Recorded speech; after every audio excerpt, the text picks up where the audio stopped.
Tiago, capítulo 5, versículo do 13 ao 20, né? Já estamos aqui no terceiro culto, fazendo a exposição desse texto de Tiago, capítulo 5, do 13 ao 20, falando sobre o poder da oração. Olha o que diz aqui. Versículo 13. Está alguém entre vós sofrendo? Faça oração. Está alguém alegre? Cante louvores. Está alguém entre vós doente? Chame os presbíteros da igreja, e estes façam oração sobre ele, ungindo com óleo, em nome do Senhor. E a oração da fé,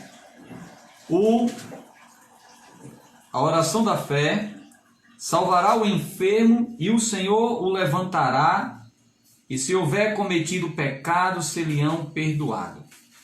Confessai, pois, os vossos pecados uns aos outros, e orai uns pelos outros, para serem curados. Muito pode, por sua eficácia, a súplica do justo. Elias era homem semelhante a nós, sujeito aos mesmos sentimentos, e orou com instância para que não chovesse sobre a terra. E por 3 anos e 6 meses não choveu. E orou de novo, e o céu deu chuva, e a terra fez germinar os seus frutos.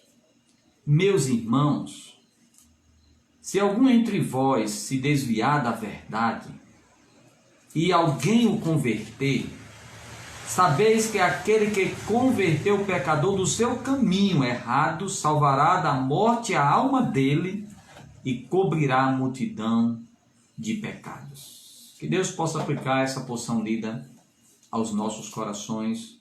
Vamos orar. Amado Deus e precioso Pai, é em Tua presença que nós nos encontramos nesta noite, diante desse Deus Todo-Poderoso, Criador dos céus e da terra, um Deus onisciente, que nos conhece, onipresente, que está conosco nesse momento. Queremos nesse momento interceder, ó Deus, em favor da meditação desta noite. Me usa como instrumento em Tuas mãos para o louvor da Tua glória. Me capacita, ó Pai, para que eu seja um instrumento em Tuas mãos para alimentar o Teu povo, o Teu rebanho, para que eles saiam deste culto, ó Deus, mais edificados, mais fortes, mais compreendendo, ó Deus, o poder da oração e praticando em suas vidas. Pedimos também, ó Deus, pela vida da irmã Neném, colocamos a vida dela em Tuas mãos, de toda a sua família, sempre cuidando dela, guardando, suprindo as suas necessidades. E aqueles que ainda não são crentes da sua família, venham te conhecer como Salvador. O mesmo pedindo pela vida, Senhor Deus, da irmã Gilvaneide. Dai crescimento espiritual à Tua serva a cada dia. E que através dela, Senhor Deus, a sua família venha conhecer o Senhor como Salvador. Trabalha no coração do seu esposo e dos seus filhos e irmãos. Pedimos também, Senhor Deus, por esta jovem, ou uma senhora que se encontra, ó Deus, no UTI em São Paulo, da qual a Francisca, Senhor Deus, pede a oração. Que o Senhor venha, Senhor Deus, ao encontro dessa pessoa, agindo, ó Deus, de forma maravilhosa, para que ela venha sair dessa situação. Não sei se ela é crente, mas se não for, que ela venha conhecer Jesus como Salvador. Que ela venha, Senhor Deus, entender que a razão do viver é Cristo Jesus. Entregamos a vida desta pessoa, Pai, em Tuas mãos. Amém. Em nome de Jesus. Amém. Amém. Então, amados irmãos, que bom estar aqui com os amados. E estamos estudando, esse texto de Tiago, capítulo 5. E lembra que nós falamos para os amados que Tiago ele é mais pregador do que escritor. E eu gosto muito de Tiago. Para muitos, Tiago é considerado Provérbios do Novo Testamento. E é fácil de compreender talvez a única passagem nesse livro mais difícil de entendimento é essa passagem que estamos estudando, que começamos terça-feira passada, quarta, e estaremos fazendo isso hoje, dando continuidade, e amanhã, se Deus quiser, dos versículos 19 e 20. Talvez essa seja a passagem mais difícil de compreensão, onde se tem muitas discussões. Mas não é fácil, também não é difícil, quando você entende o contexto, de compreender o que Tiago estava querendo aqui enfatizar.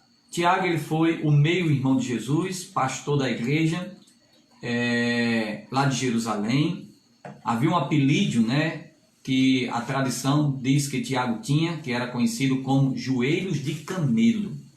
Joelhos de camelo. E a razão por que as pessoas chamavam Tiago de joelho de camelo, porque ele tinha um joelho encalejado, devido ao tempo que ele dava à oração, devido à importância que ele dava à oração.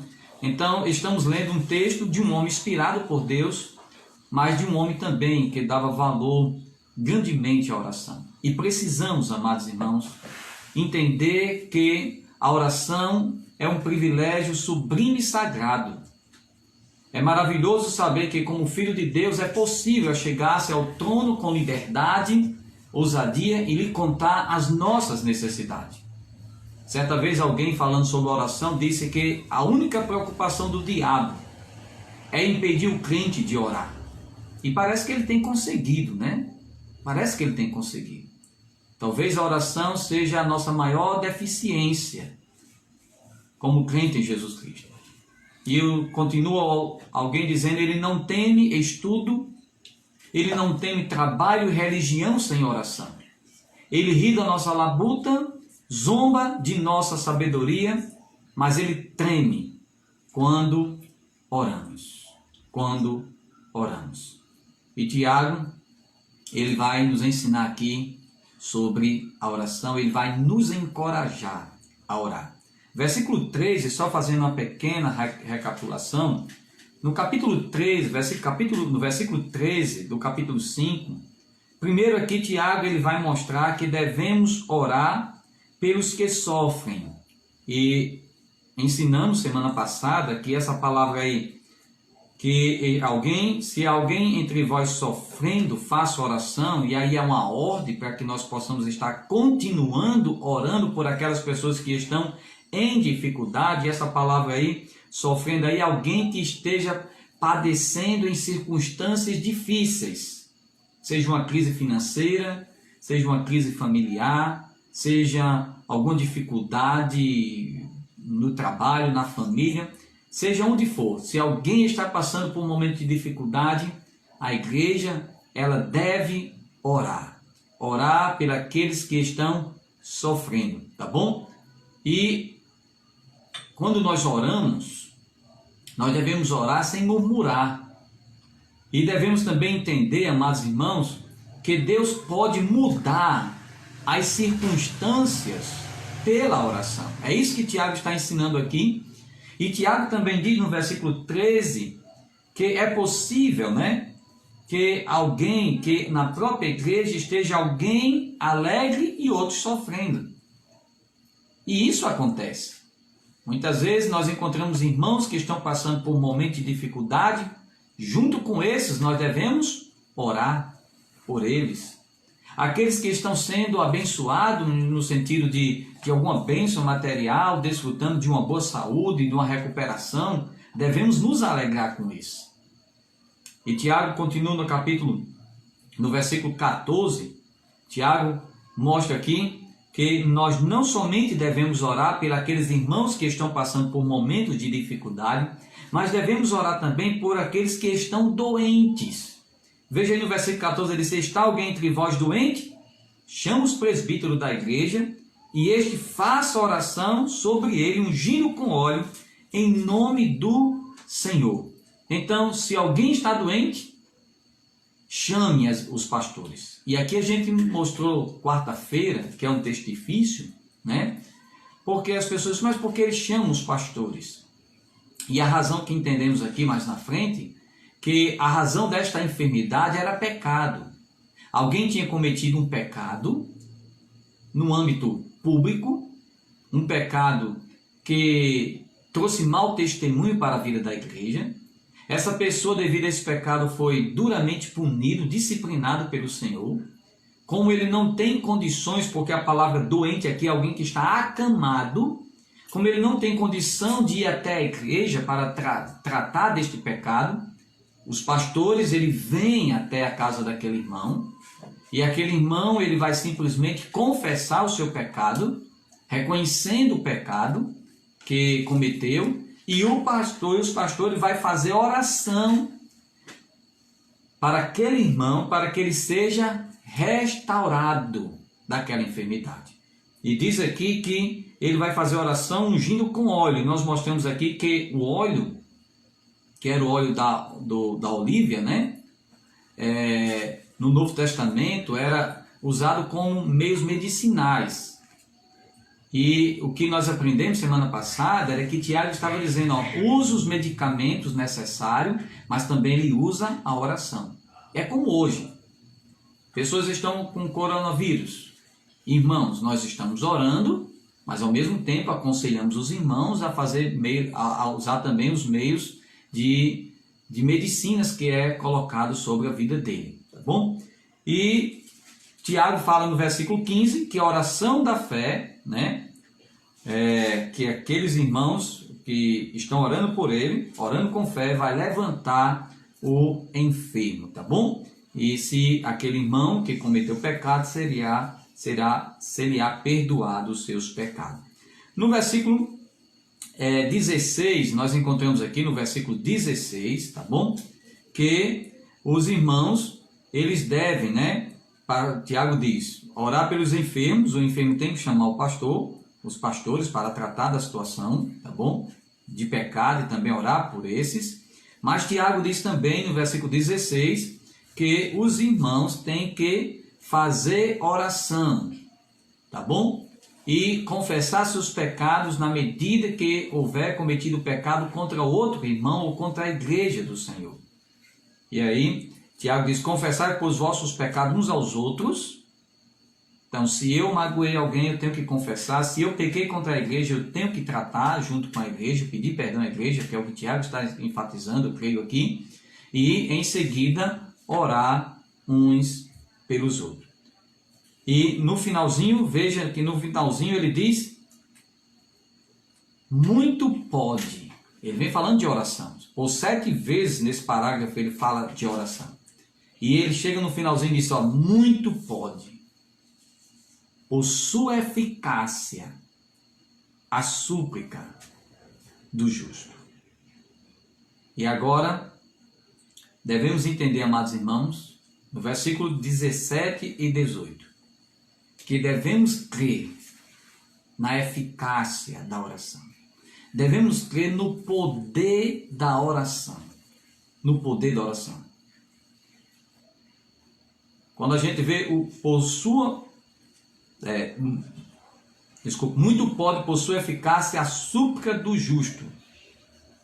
Muito pode por sua eficácia a súplica do justo. Devemos entender que a razão por que Tiago, ele pede para que os irmãos orem uns pelos outros, por aqueles que estão passando por um momento de dificuldade, para que aqueles que estão passando diante de enfermidade, eles deveriam orar. E Tiago chega a dizer, olha, muito pode a súplica do justo. Para que ninguém pensasse que isto fosse feito sem resultado, ou seja, quando os outros oram por nós, Tiago, como nós bem mencionamos, que ele era mais pregador do que escritor, e sempre o que ele faz, ele usa ilustrações. Eu amo muito esse livro, porque Tiago ele vem trazendo de um assunto e ele conta uma ilustração para poder a gente ter uma compreensão maior. E é isso que ele está dizendo aqui.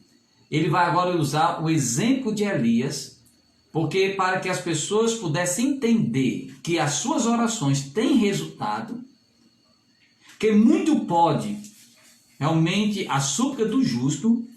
Agora ele vai usar um exemplo de alguém que orou e os resultados apareceram. Então, lembra que é isso que Tiago está falando. Olha, orem uns pelos outros. ore pelos que estão em dificuldade, ore pelos enfermos. Porque muito pode a oração de um justo. E que vocês possam entender que as suas orações vão ter resultado. Porque houve um homem que orou e Deus respondeu à sua oração. E esse homem foi Elias. Veja no versículo 17. Elias era um homem semelhante a nós, sujeito aos mesmos sentimentos, e orou com instância, para que não chovesse sobre a terra. E por 3 anos e 6 meses não choveu. E orou de novo, e o céu deu chuva, e a terra fez germinar os seus frutos. Então Tiago agora, ele traz uma ilustração do Antigo Testamento sobre a vida do profeta Elias, e ele mostra aqui que Elias orou, Deus não mandou chuva, as portas do céu foram fechadas, Elias novamente ora e Deus traz chuva. Essa história, amados, está registrada lá em 1 Reis, capítulo 17 e capítulo 18. Deixe eu contar um pouco sobre a história desse homem. Elias viveu na época mais negra da nação de Israel, do reino do norte, das 10 tribos. Que não houve um rei bom sequer. Depois da divisão de Israel, na época de Roboão, o reino do norte, que representava as 10 tribos, que ainda predominava como o nome de Israel, não houve nenhum rei sequer que temesse a Deus. E o pior rei de Israel chamava-se Acabe, que foi na época de Elias. Elias foi profeta na época de Acabe, na época que a nação de Israel havia se desviado do Senhor. E Deus chama Elias para ser o seu profeta neste contexto terrível. E Elias ora a Deus. E Deus fecha as portas do céu. E Elias vai ser bem cuidado por Deus. Deus, ele cuida do seu servo. Não somente desse servo, mas de outros servos espalhados pela nação. Mas a nação que estava longe de Deus passa por dificuldades tremendas. Imagina aí passar 3 anos e meio sem chuva. Talvez em nossa região a gente suporte isso, devido aos recursos, hoje que nós temos aqui, não recursos tecnológicos, que podem fazer cavações de poços e podem irrigar a plantação e a indústria também, a questão da aposentadoria. Mas naquela época as pessoas sobreviviam somente da agricultura. E na época de Elias, houve fome, houve morte. E quando o povo já não conseguia mais sobreviver, Deus, por usar de misericórdia para com o seu povo, chama seu profeta para ir de novo até Acabe. E ele foi até Acabe, e ele chegou para Acabe. Acabe disse: você, Elias, é o grande perturbador de Israel. A razão por que estamos passando por este momento de dificuldade é devido a você. E Elias disse: rei, eu não sou o perturbador de Israel. O perturbador de Israel tem sido você e o seu povo que tem pecado contra Deus. Eu me lembro de Jeremias, Lamentações, capítulo 3, versículo 39. De que se queixa o homem vivente? Cada um se queixa dos seus próprios pecados. A razão da nação estar passando por este momento de dificuldade era devido ao pecado do povo. Lembra? Não vos enganei. De Deus ninguém se zomba. Tudo que o homem plantar, o homem vai colher. Espúrgio disse que ninguém nunca peca com sucesso. E certa vez alguém disse, que eu não conheço o autor, e não estou lembrado aqui, mas disse que nós nunca encontraremos mel num pote que Deus escreveu veneno no rótulo. E a razão por que o povo estava padecendo era devido aos seus pecados. Devido aos seus pecados. Mas a misericórdia de Deus levou Elias novamente a Acabe. para que desse ao povo uma outra oportunidade. E Elias chegou para Acabe e deu uma sugestão a Acabe. Amanhã, Acabe, estarei no Monte Carmelo e eu gostaria que você chamasse os profetas de Baal. E já que o povo está em dúvida de quem é o Deus verdadeiro, se é o meu Deus ou é o Deus Baal, então amanhã nós vamos tirar realmente a dúvida. O povo vai tirar a dúvida de quem é o Deus verdadeiro. E no outro dia, a nação de Israel foi até o Monte Carmelo. Havia 450 profetas de Baal e somente Elias representando o Altíssimo Deus. Elias mandou trazer 2 novilhos. E o primeiro novilho ele deu aos profetas de Baal e disse: olha, vocês vão matar esse novilho, vocês vão levantar um altar, vocês vão colocar os pedaços desse novilho em cima do altar e vocês vão orar ao Deus Baal. Depois eu vou fazer o mesmo. E o Deus que responder por fogo é o Deus verdadeiro. E Acabe gostou muito dessa ideia. No outro dia, isso procedeu. Logo cedo, penso eu, de 6 horas da manhã, os profetas de Baal começaram a invocar a Baal, pedindo que Baal mandasse fogo do céu e queimasse o holocausto. Mas fogo nenhum apareceu. Fogo nenhum desceu do céu. E isso foi mais ou menos até 12 horas da manhã, no meio-dia, sem nada acontecer. E Elias zombava do povo, dos profetas. Clama mais alto, pode ser que ele esteja dormindo. Clama mais alto, pode ser que ele esteja atendendo a outra pessoa. E dizem que os profetas de Baal, eles se cortavam todinho, para que através do seu sacrifício Baal pudesse atender a sua oração. Mas nada disso aconteceu. Elias levantou o altar ao Senhor, restaurou, na verdade, o altar do Senhor, pegou o novilho em pedaço, colocou em cima do altar, mandou cavar um rego ao redor do sacrifício, mandou encher de água o sacrifício, que corria pelo rego, a água, e Elias orou: Senhor, para que este povo reconheça que Tu és Deus verdadeiro, responde por fogo. E naquele momento, fogo desceu do céu e consumiu o holocausto. E o povo reconheceu que o Senhor de Elias era o Deus verdadeiro. O povo não se converteu, mas reconheceram. E naquele mesmo dia Elias foi orar. E por 7 vezes Elias estava orando por chuva. E na 7ª vez que ele estava orando, sendo persistente em sua oração, Deus mandou a chuva. E a nação voltou a ser beneficiada pela chuva. Então é a vida deste homem que Tiago está mostrando que quando você ora, os resultados aparecem. Porque foi assim com Elias. Foi assim com Elias. Ele não somente foi um homem que confrontou o pecado do povo, mas foi um homem que falou de Deus ao povo. Foi um homem que clamou por chuva e Deus respondeu à sua oração. Precisamos de chuvas de bênção hoje, como tem um hino? Precisamos. Certamente que nós queremos. Mas devemos, amados irmãos, orar. Talvez você pense assim: ah, pastor, o senhor está falando de Elias. O senhor está falando de Elias. E eu não sou Elias. Eu sou muito e muito inferior a Elias. Mas olha o que Tiago diz.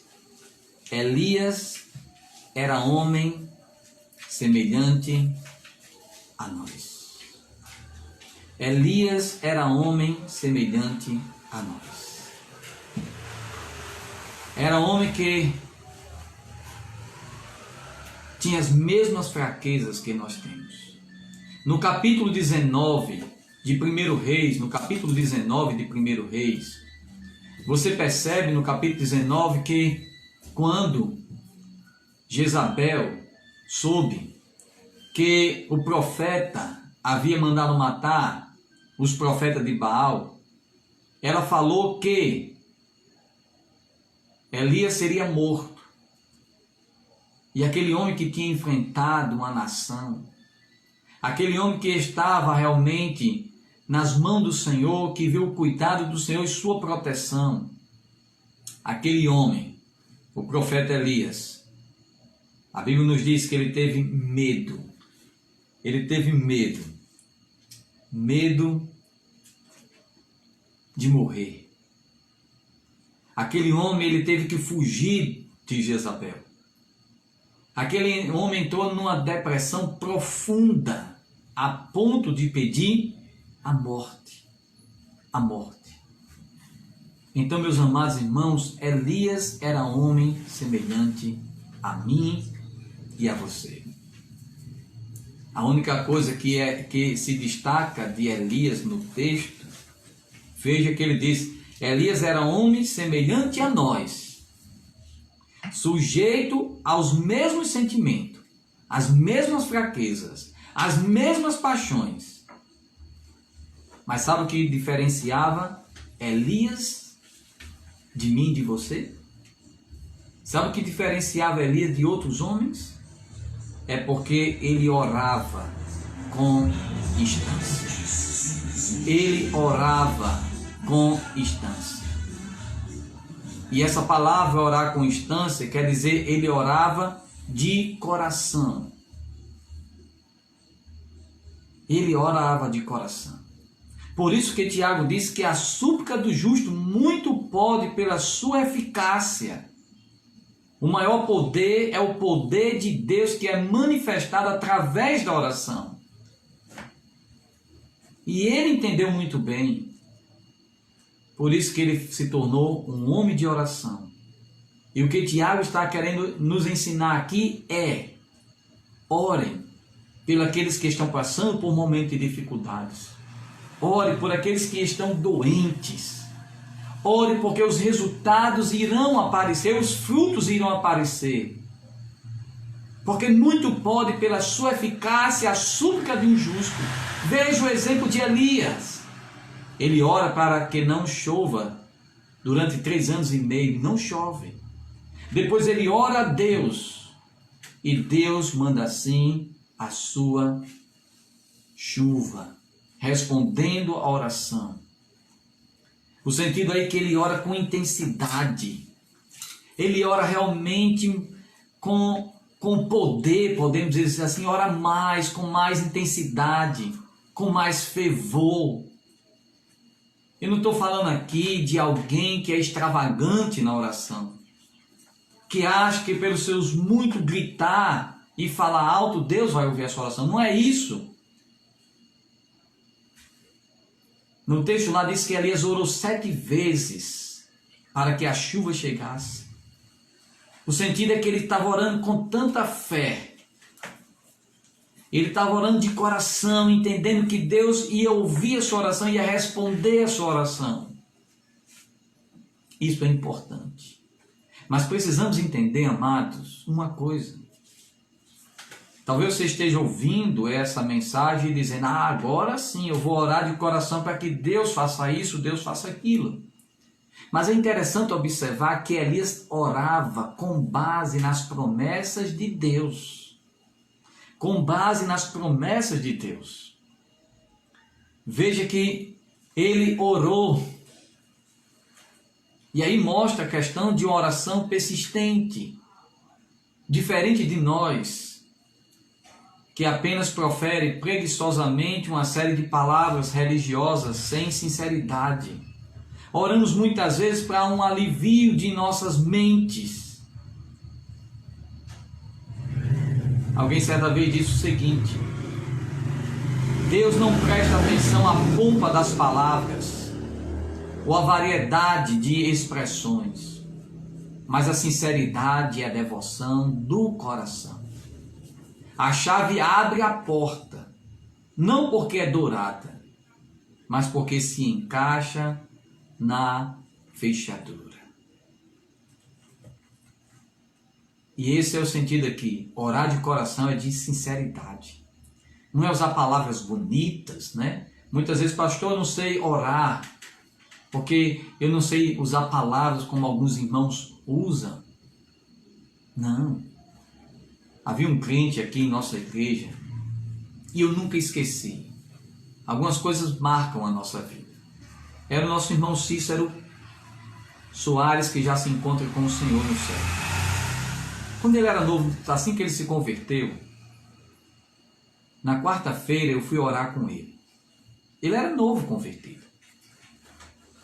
Mas é interessante a sua oração, e eu fiquei admirado com a oração dele, quando ele disse: Senhor, perdoa por aqueles pecados que eu sei que eu cometi, mas também me perdoa por aqueles pecados que eu cometi, mas eu ainda não tenho noção. Amados, irmão Cício, já ele se converteu numa idade avançada. Ele não sabia ler, mas é interessante as palavras que aquele homem utilizava na oração. Pelo menos nessa que eu tive contato com ele. Que nos dava para ver na vida daquele homem um coração sincero em sua oração. Alguém que colocava realmente o coração na oração. Que não usava palavras bonitas, mas usava a sinceridade no seu coração. Devemos orar, amados irmãos, hoje, da mesma forma como Elias orou. É possível? É. Isso é orar com fé, quando nós oramos suplicando a resposta do Senhor, realmente com um coração sincero, com um coração em fervor, não com hipocrisia no nosso coração ou com preguiça em nossos corações. Mas lembra que eu falei que Elias, ele orava baseado nas promessas do Senhor. Lembra aquele texto que eu li em 1 Crônicas, capítulo 7? Quando Deus diz a Salomão: olha, quando eu fechar as portas do céu, mas se vocês orarem, eu ouvirei a vossa oração e responderei às vossas orações. Então, amados irmãos, como nós estávamos falando, Elias orava, mas ele orava com base na palavra de Deus. Como nós falamos naquele texto que nós lemos, fazia parte da aliança mosaica. A obediência do povo levaria o povo às bênçãos. A desobediência do povo levaria o povo às consequências, à maldição. E Elias entendia muito bem que Deus havia feito uma promessa, que se ele orasse ao Senhor e o povo reconhecesse que ele é Deus, Deus responderia à oração do seu servo. O que eu quero chamar aqui a atenção dos amados irmãos é que Elias conhecia a palavra de Deus. Nós precisamos conhecer a palavra de Deus e as promessas que Ele tem para a nossa vida. Por exemplo, o Senhor promete suprir as nossas necessidades. Então devemos orar pelas nossas necessidades, porque Ele prometeu suprir as nossas necessidades, e Ele é fiel. Devemos orar por sabedoria, porque Ele nos prometeu sabedoria. Ele disse: aquele que necessitar de sabedoria, sua palavra, peça a Deus que a dá. Devemos orar para que Ele nos ensine a orar. Os discípulos disseram: Senhor, nos ensina a orar. E Deus vai fazer isso, Ele vai nos ensinar. Devemos orar também, meus amados irmãos, para que Deus possa perdoar pecados. Ele disse: se confessarmos os nossos pecados, Ele é fiel e justo para nos perdoar. O que eu só quero chamar a atenção é que na medida que nós conhecemos a sua palavra e oramos mediante as promessas que assim Ele já nos prometeu, Ele vai responder às nossas orações. Talvez você diga assim: pastor, mas se Ele já prometeu suprir as minhas necessidades? Pastor, se Ele conhece as minhas necessidades, por que eu preciso orar? Se Ele já sabe. se Ele já sabe as minhas necessidades? Respondo o que eu vi nessa semana de um pastor. Mesmo Deus sabendo das suas necessidades, mas Ele tem prazer em ouvir você suplicando a Ele. Porque quando você ora a Ele, você demonstra dependência dEle. Quando você ora a Deus em favor de suas necessidades, em favor de pessoas que estão enfermas, pessoas que estão passando por um momento de dificuldade, você simplesmente demonstra dependência. É como se você dissesse: Senhor, eu não posso nada. Os recursos humanos são ineficientes, mas eu sei que o Senhor pode me ajudar. Eu sei que o Senhor pode agir, porque o Senhor é todo poderoso. É isso que Deus quer, meu filho. Ele tem prazer. Outra coisa também, a oração, ela nos faz ter comunhão com Deus. Deus tem prazer quando o crente ele ora, porque ele está mantendo comunhão com este crente. Por esta razão, meus amados irmãos, precisamos manter uma vida de oração. Uma das coisas que os crentes muito erram, lá em 1 Timóteo capítulo 2, Paulo aconselhando a um jovem pastor Timóteo, dizendo: Timóteo, nos cultos, você ore em favor de todos os homens, em favor daqueles que estão revestidos de autoridade. Devemos orar e não murmurar. Muitas vezes falamos muito mal dos políticos, dos líderes políticos, daqueles que estão revestidos de autoridade, mas pouco oramos. E lá diz o texto lá que nós devemos orar para que possamos viver dias tranquilo. Você ora pelo seu prefeito, você ora pelos vereadores, você ora pelo seu governo, você ora pelo presidente, você ora pelos ministros, você ora pelo Supremo Tribunal, você ora pelos senadores, pelos os deputados. É uma ordem que nos foi dada. E a oração muito pode. Estamos vivendo dias difíceis em nossa nação, onde as pessoas muitas vezes não sabem mais o que fazer, onde o número de pessoas depressivas, ansiosas tem crescido de forma assustadora. Isso estou falando no meio dos crentes, porque o que está faltando é pessoas que colocam seus joelhos no chão e intercedam a Deus com tanta intensidade, com fervor, suplicando a Deus realmente em favor do nosso país, suplicando a Deus em favor daqueles que estão enfermos, suplicando a Deus em favor da nação, dos missionários e assim por diante, daqueles que sofrem. Alguém certa vez disse que a maior coisa que alguém pode fazer para Deus e pelo homem é orar. Alguém certa vez disse que a maior demonstração de amor que alguém dá ao pecador é orar por ele. É orar por ele. Quando você ora por alguém, você não consegue odiá-lo. Você não consegue odiá-lo. É interessante. Um dia desse eu estava falando com uma irmã. E eu disse: irmã, ore por fulano. E ela disse: mas pastor, eu não consigo orar. Eu não consigo, o que ele fez é muito difícil para a minha vida. Eu quero orar, mas como orar? Eu disse: comece assim. Comece com poucas palavras. Senhor, tem misericórdia de fulano. E isso vai lhe ajudar a superar o trauma na sua vida. Amados, a oração, ela tem poder. Ela tem poder. Eu quero terminar com a citação de um comentarista. Ele disse o seguinte, falando sobre Elias e sobre esse texto. Ele orou novamente, falando de Elias, e o céu deram chuvas e a terra produziu suas colheitas. O homem é capaz de fazer coisas admiráveis. mas não pode mudar as condições do tempo. Ainda assim, Tiago apresenta o profeta Elias como um homem que pela oração influenciou as condições meteorológicas.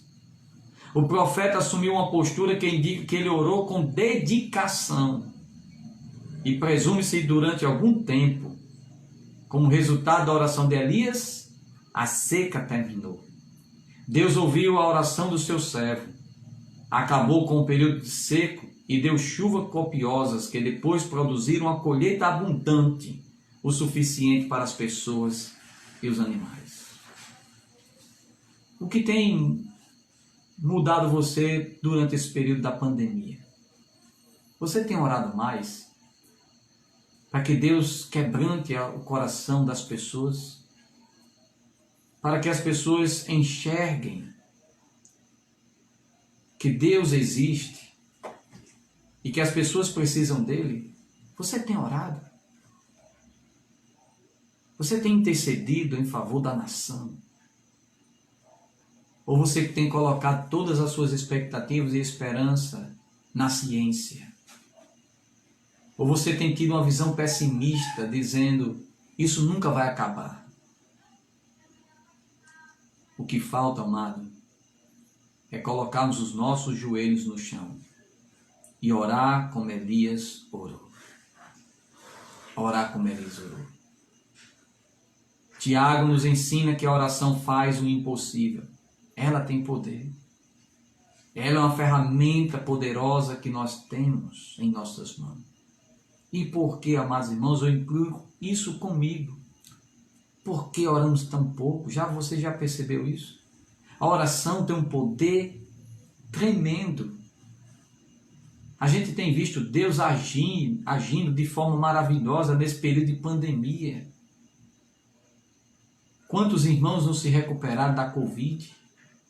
Quantos irmãos Deus não tirou de momento de dificuldade? Quantos irmãos Deus tem mantido e sustentado a sua vida durante esse tempo?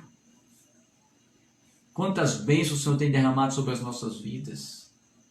Resultado de oração. Por isso que eu digo, quanto mais orarmos, mais Deus vai nos ouvir. Como eu falei, fico admirado pelos irmãos lá de Brejinho, pastor Laércio. 3 vezes por dia tem orado constantemente e Deus tem agido de forma maravilhosa. Então vamos orar. É isso que Tiago está dizendo, que a oração faz o impossível. Então vale a pena orar uns pelos outros, quando é feita com base nas promessas de Deus.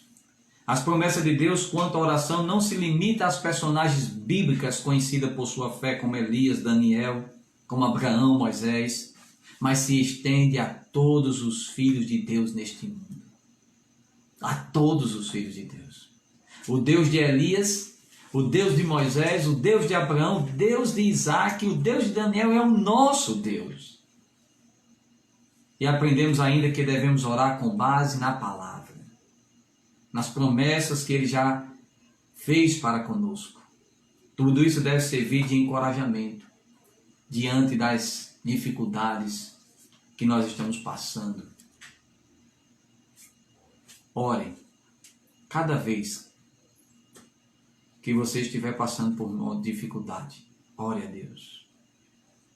Coloca a tua vida nas mãos dele. Pedro disse, lançai sobre o Senhor toda a vossa ansiedade, porque Ele tem cuidado de vós. Que Deus abençoe grandemente a sua vida e a minha vida. Amanhã, versículos 19 e 20, Tiago vai nos ensinar a orar pelos irmãos desviados.